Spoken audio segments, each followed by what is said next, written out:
UltraTech cement. কেন্দ্রের বঞ্চনা, এটা এ ভোটে কিন্তু ইস্যু ছিল রাজ্যের শুভজিৎ। এবার এই কেন্দ্রীয় সরকার আবাসের টাকা যদি না দেয় তাহলে মুখ্যমন্ত্রীর ঘোষণা মতো রাজ্য সরকার ডিসেম্বর থেকে টাকা দেবে। প্রশাসনিক দপ্তরে অন্দরে কান পাতলে এমনই গুঞ্জন শোনা যাচ্ছে। টাকা দেওয়ার আগে ফের সমীক্ষা করার নির্দেশ নিয়ে প্রশ্ন তুলেছেন বিরোধীরা। তাদের প্রশ্ন, সমীক্ষার পরে কেন্দ্রের কাছে 11,36,000 আবেদনকারীর নাম পাঠিয়েছিল রাজ্য, তারপর কেন নতুন করে সমীক্ষা?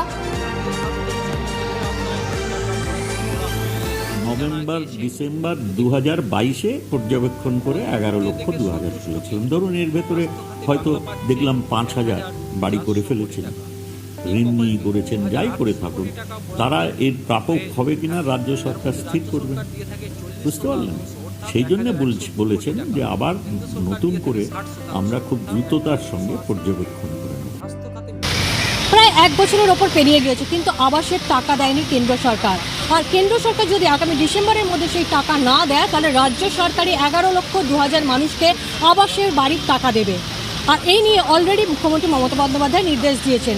মুখ্যমন্ত্রী জানিয়েছেন ডিসেম্বর মাসের আগে যদি কেন্দ্র এই টাকা রিলিজ না করে, অর্থাৎ টাকা যদি না ছাড়ে, তাহলে রাজ্যের তরফ থেকে 11,02,000 মানুষকে আপাতত লক্ষ্যমাত্রা রেখে তাদের জন্য টাকা অনুমোদন করে দেবে রাজ্য সরকার। কিন্তু তার আগে একটা সমীক্ষার প্রয়োজন। আর এখানে বিরোধীরা প্রশ্ন করেছেন যে সমীক্ষা করে 11,02,000-এরও বেশি মানুষের নাম পোর্টালে তোলা হয়েছিল, তার জন্য আবার দ্বিতীয়বার কেন টাকা দেবার আগে, যখন রাজ্য সরকার টাকা দেবে তার আগে কেন সমীক্ষার প্রয়োজন রয়েছে, তা নিয়ে যদিও ব্যাখ্যা দিয়েছেন পঞ্চায়েত মন্ত্রী প্রদীপ মজুমদার। তার বক্তব্য, গত 1 বছর ধরে মানুষ টাকা পাননি।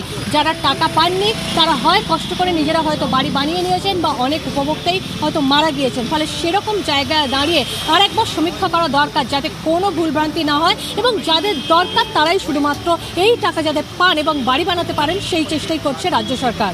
ক্যামেরা বিনোদ শ্রমিক সঙ্গে দীক্ষা ভুইয়া, TV9 বাংলা, কলকাতা। প্রশ্ন একটাই, যে তালিকা নতুন করে তৈরি হচ্ছে কেন? তাহলে কি এই তালিকা যখন তৈরি হয়েছিল সেখানেও দুর্নীতি হয়েছিল, যে অভিযোগ আনছে বিরোধীরা? শুভেন্দু অধিকারীর বক্তব্য শুনুন। এবছর যা ঋণ নিয়ে নিয়েছে FRBM অনুযায়ী, আর ঋণ নেওয়ার সুযোগ নেই। সেই জন্য ভোটের আগে একরকম, ভোটের পরে একরকম। তো 21-এর আগেও বলেছিল ডবল চাকরি হবে, 21-এর আগেও বলেছিল মোদি ভ্যাকসিন নেব না, আমি কিনে দেবো।